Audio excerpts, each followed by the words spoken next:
episod kali ini, Azura, Nita dan Adrin akan ke sebuah pulau yang terletak di luar pantai negeri Sabah di Malaysia Timur, iaitu wilayah Persekutuan Labuan atau lebih dikenali Pulau Labuan.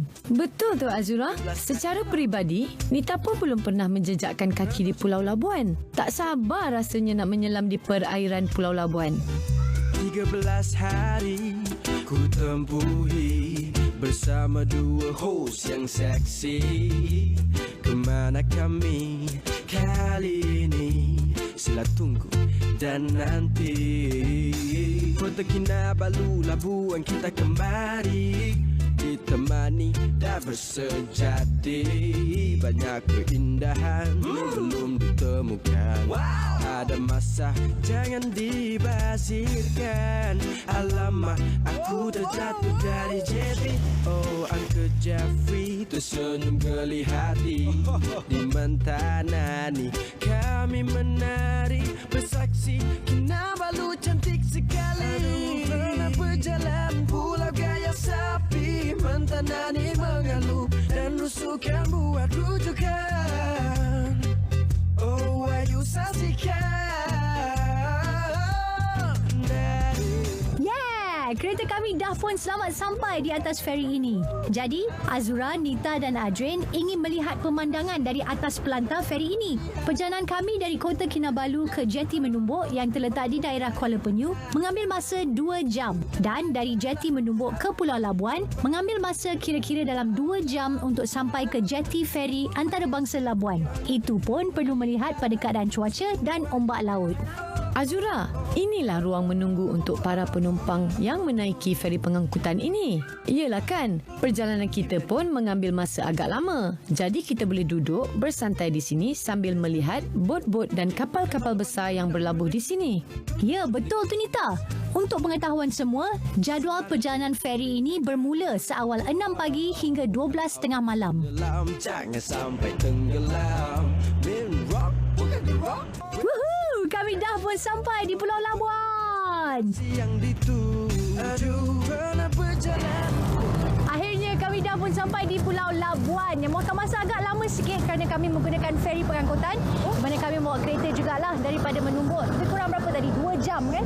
Hampir 2 jam Hampir 2 jam lah untuk sampai ke sini. Tapi tak apa sebab kita perlukan kereta di Pulau Labuan ni untuk keliling Pulau Labuan. Senang nak pergi bandar, senang nak bergerak pergi ke tempat-tempat yang kita perlu pergilah. Jadi barang bekalan makanan coklat saya sudah ada. Air. Betul. Panas. Apa kata kita masuk kereta, kita pergi ke homestay pula. Okey, jom. Setibanya kami di Pulau Labuan, kami terus ke homestay Pili yang terletak di Kampung Layang-Layangan dan mengambil masa dalam 20 minit perjalanan dari terminal feri Labuan. Kedatangan kami disambut mesra oleh Bob. Ramah betul Bob ni kan Azura? Oh ya, Bob ni merupakan pemilik homestay di mana tempat penginapan kami sepanjang kami berada di Pulau Labuan. Tapi agak-agak ada bilik tak untuk kami Bob? Nasib baik ada kekosongan untuk kami.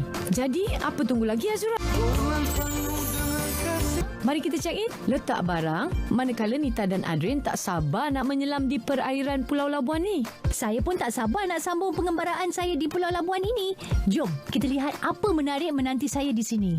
Tanpa melengahkan masa, saya pun terus ke Jalan Tanjung Purun di mana terletaknya Kompleks Sukan Air Antarabangsa Labuan. Memang tuah saya lah. Pertengahan April hingga awal bulan Mei, wilayah Persekutuan Labuan mengadakan Pesta Air Antarabangsa pada setiap tahun. Setibanya saya di pantai, acara pertama yang bakal dilepaskan pada pagi ini ialah acara berkayak mengelilingi pulau sejauh 50 km yang akan memakan masa lebih kurang 5 hingga 6 jam. Pesta Air Labuan telah pun dianjurkan selama 20 tahun. Wow! Pelbagai acara sukan air yang akan dipertandingkan. Antara yang menjadi tumpuan ialah Labuan Cross Channel Swimming Competition melibatkan renangan pergi balik kompleks sukan laut ke Pulau Papan yang sejauh 5.4 km. Acara ini bukan sahaja mendapat tumpuan daripada orang tempatan, malah menjadi tumpuan bagi pelancong yang datang ke Pulau Labuan. Bukan itu saja, aktiviti untuk kanak-kanak pun ada disediakan. Tengok tu, Tekun betul adik-adik ni mewarna. Pesta air ni lama dah. Di Labuan kita panggil dia Labuan International Sea Challenge, LISC, dan dia melibatkan aktiviti-aktiviti di laut, di tepi pantai dan lain-lain. Dia memang boleh dikatakan kita punya iconic event lah dalam tourism kita. Tahun ni pun kita tambah beberapa program baru. Kita introduce lumba boat penambang, perahu larai. Perahu larai itu dia perahu layar lah.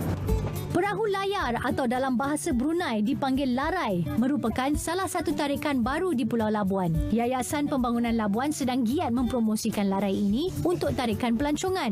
Larai ini bergerak mengikut kelajuan angin dan bukan menggunakan kuasa enjin. Larai ini akan bergerak sampai ke Pulau Papan dan patah balik ke pantai, dan larai ini dikendalikan oleh orang yang terlatih. Menarik bukan? Inilah cara kita bersantai di Labuan.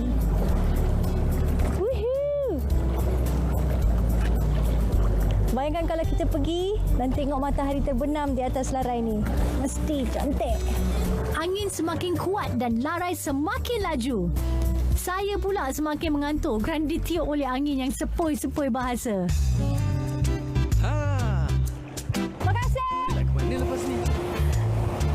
Satu pengalaman yang sangat menyeronokkan. Siapa sangka kita boleh melakukan aktiviti begini di Labuan. Jadi ini adalah caranya di mana anda hanya naik di atas larai itu, pergi sampai ke Pulau Papan, patah balik, dah habis cerita. Seronok sangat.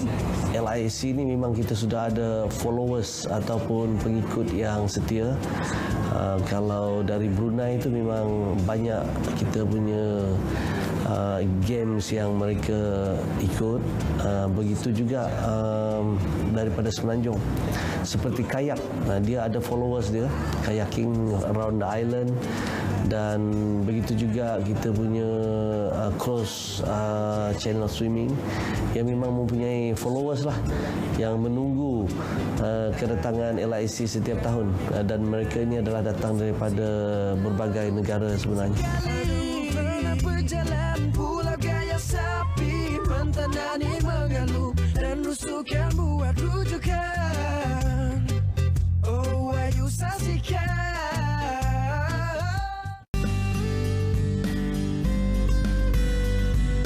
Episod ke-11 di dalam 13 hari KK Labuan.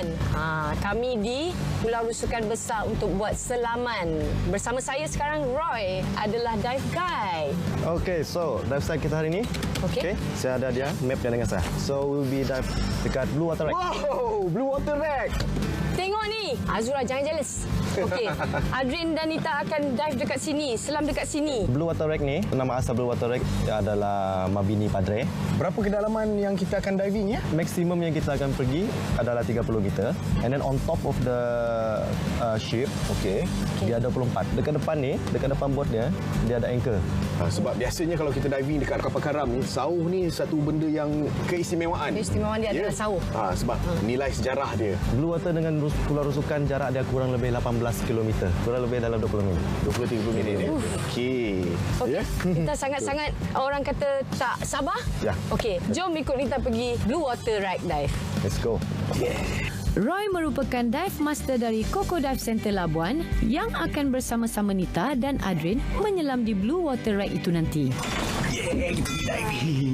Perjalanan bot mengambil masa dalam kira-kira 20 hingga ke 30 minit bergantung dengan keadaan laut. Semua sudah bersedia? Yeay! Blue Water Rack, kami datang! Welcome to my paradise.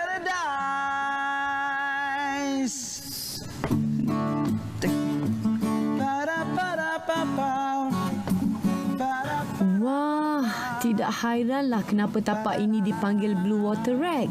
Tengok saja air lautnya berwarna biru kejernihan.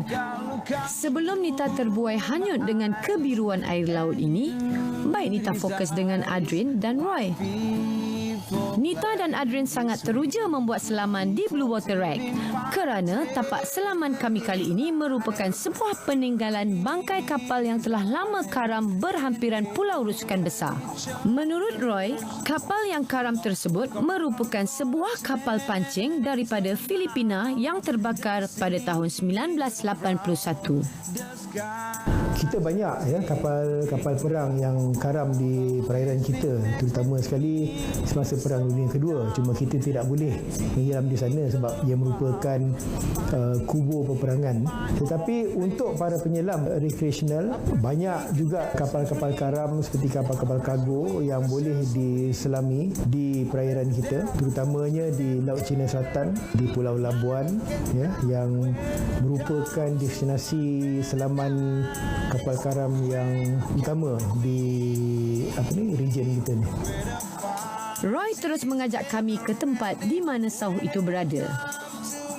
Masih tersemat elok sauh itu pada bangkai kapal. Kawasan sauh kapal tersebut merupakan kawasan selaman berkedalaman 30 meter maksimum. Jadi, Roy mengarahkan supaya kami naik ke atas kapal. Mari kita lihat apa yang menarik di atas sana. Dive site yang menarik di Labuan, kita ada 4 racks, iaitu Blue Water Racks, Cement Rack, American Rack dengan Australian Rack. Kita juga ada banyak lagi terumbu karang yang ada yang kita sudah dive dan ada yang kita belum dive lagi. Yang belum dive itu kita akan teroka pada masa depan. Rupanya kapal pancing dari Filipina ini besar juga ya. Cuma kedudukan kapal ini dalam keadaan terbalik dan condong ke sebelah kiri.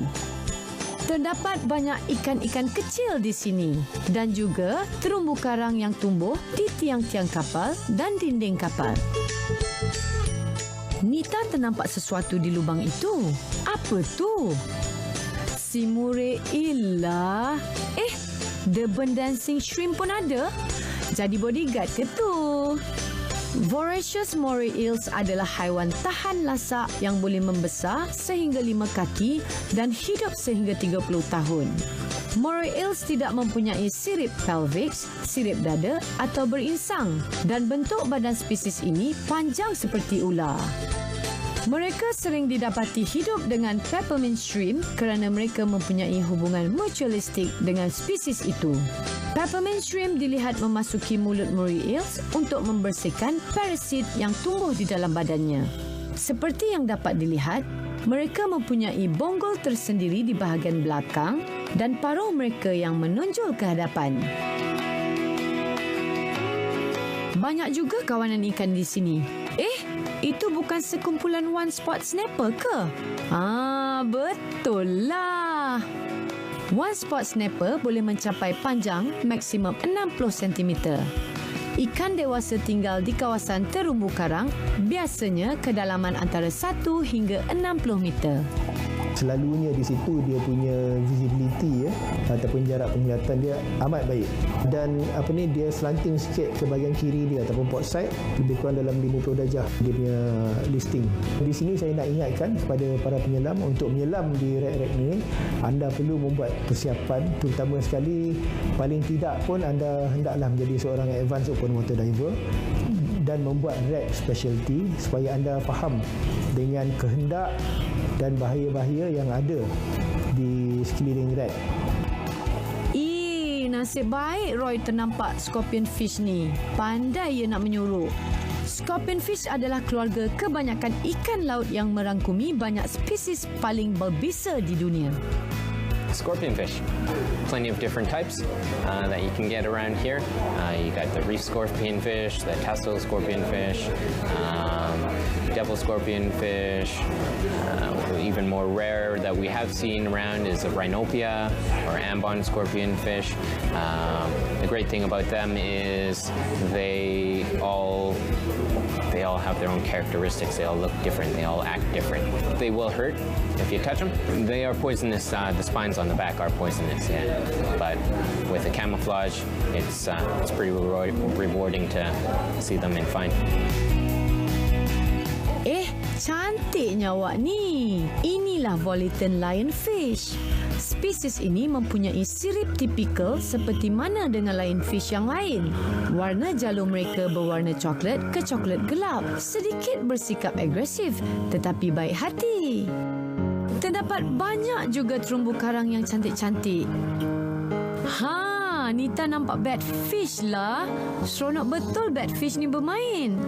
Orbicular batfish atau Orbic batfish adalah ikan akuarium yang popular di perairan tropika lautan India dan Pasifik.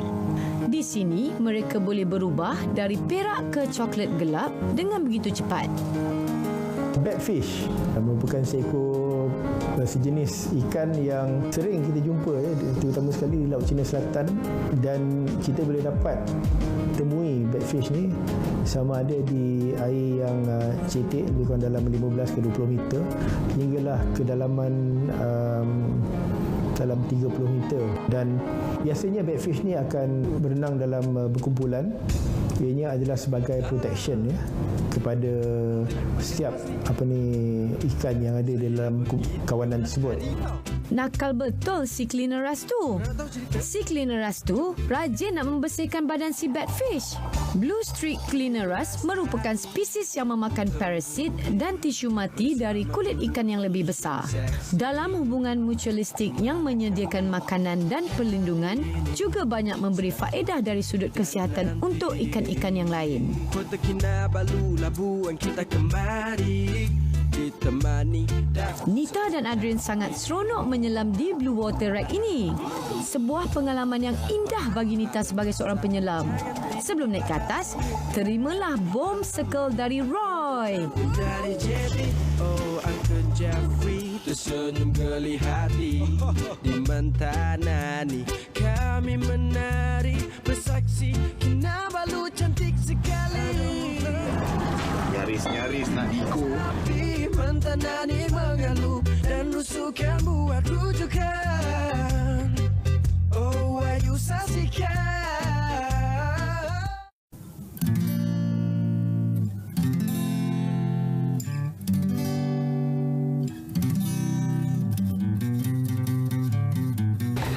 Okey, seperti biasa selepas selaman, masa untuk debrief Blue Water Rack. Pertama kali minta tengok satu sauh yang sangat besar. Daripada jauh lagi kita dah nampak rack tu, kapal karam, dan kemudian nampak kawanan ikan daripada jauh. Tetapi kita masih tetap dengan objektif ke sauh. Itu yang saya terima kasih lah banyak. Okey. Antara ikan yang kita jumpa tu ikan Big eye snapper. Big eye snapper. Ya, Big eye Big eye snapper. One spot snapper. Scorpion fish dengan lion fish. Scorpion fish. Scorpion fish yang besar, macam-macam saiz. Datang pula batfish kan, dan kita boleh tengok Cleaneras. Cleaneras datang mencuci. Bersihkan. Okey, rasanya Nita memerlukan Tanda Roy punya tanda tangan untuk hari ke-11. Okey. Semua penyelam kena cuba untuk datang Blue Water Rack. Crocodile Rock.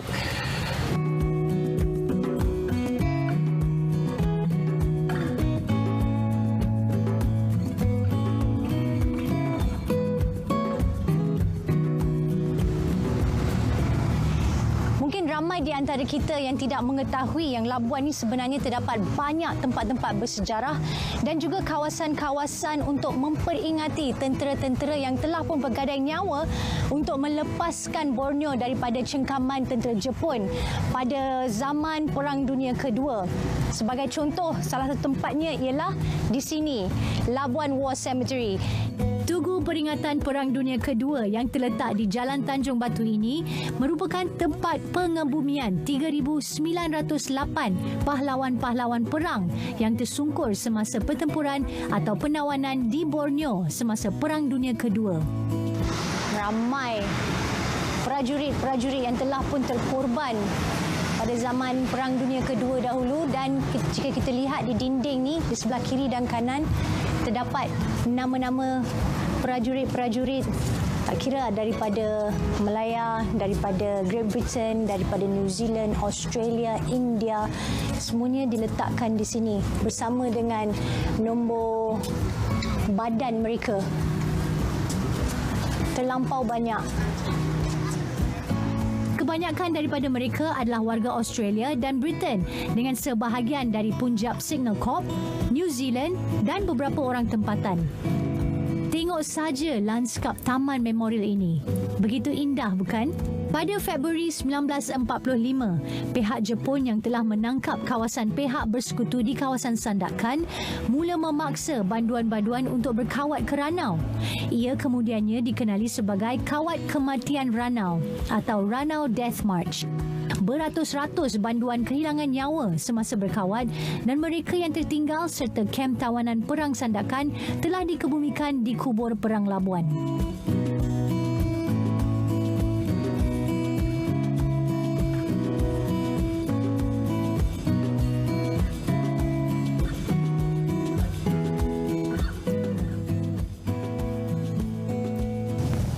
Tempat ni merupakan satu tempat yang sangat penting dan bersejarah di Labuan kerana tempat ni dipanggil Surrender Point di mana tentera Jepun telah menyerahkan pentadbiran mereka kepada tentera bersekutu, dan terletak tidak jauh dari sini, lebih kurang 50 meter macam itu, telah berlaku upacara penyerahan di mana Lieutenant General Masao Baba telah menyerahkan pedangnya kepada Major General George Wooten dan seterusnya menandakan tamatlah sudah Perang Dunia Kedua di Borneo.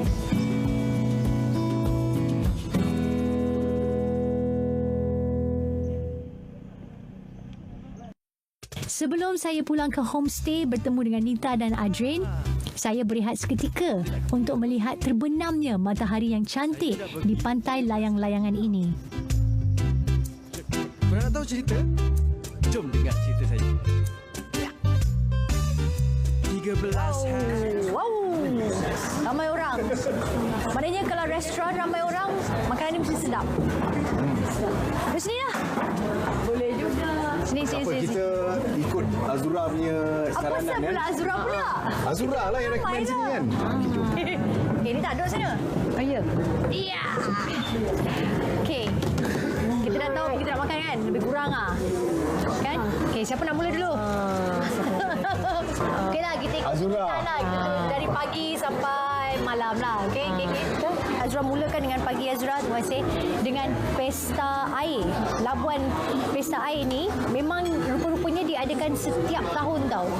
Dan memang dia mendapat sambutan yang sangat meriah, bukan sahaja di penduduk di Labuan tetapi daripada semenanjung dan juga luar negara. Dan apa yang menariknya, pertandingan kayak ni adalah pertandingan kayak yang pertama, marathon pertama di Malaysia. Mereka perlu berkayak keliling Pulau Labuan sejauh 50 km. Lepas tu Azura teruskan perjalanan pergi naik larai. Okey, perahu dia kat tengah, orang yang membawa larai tu duduk di tengah, kita duduk dekat tepi. So dia macam ada jaring-jaring tu kan. So kiri kanan jaring, kita duduk atas jaring tu. Lepas tu dia ada layar. Yang kami nampak pelantar minyak, boat, itu aktiviti kami hari ini. Azura, Ya. hari ini kita orang dive dekat Blue Water Wreck. Dia ada nama. Mabini Padre. Ya. Nama rek tu Nama lah. wreck tu lah. Okey. Bagi kita mungkin ramai penyelam dekat luar sana tak tahu di sini adalah orang kata untuk wreck dive memang baik. Labuan. Ya, betul. Okeylah, Azura gembira yang Adrian dan juga Nita ada hari yang cukup membahagiakan. Azura pun sama. Tapi tak apa, makanan kita dah sampai, dah sejuk dah. Apakah kita makan, dan besok kita ada hari yang baru. Terdapat banyak lagi aktiviti yang akan kami lakukan, bukan saja dari saya tetapi juga dari Nita dan juga Adrian. Kalau anda nak tahu apa, kenalah tunggu bersama dengan kami dalam 13 hari Kota Kinabalu Labuan. Jemput makan. Korang tunggu apa lagi? Jom lah. Azura dah makan dah. Alamak, aku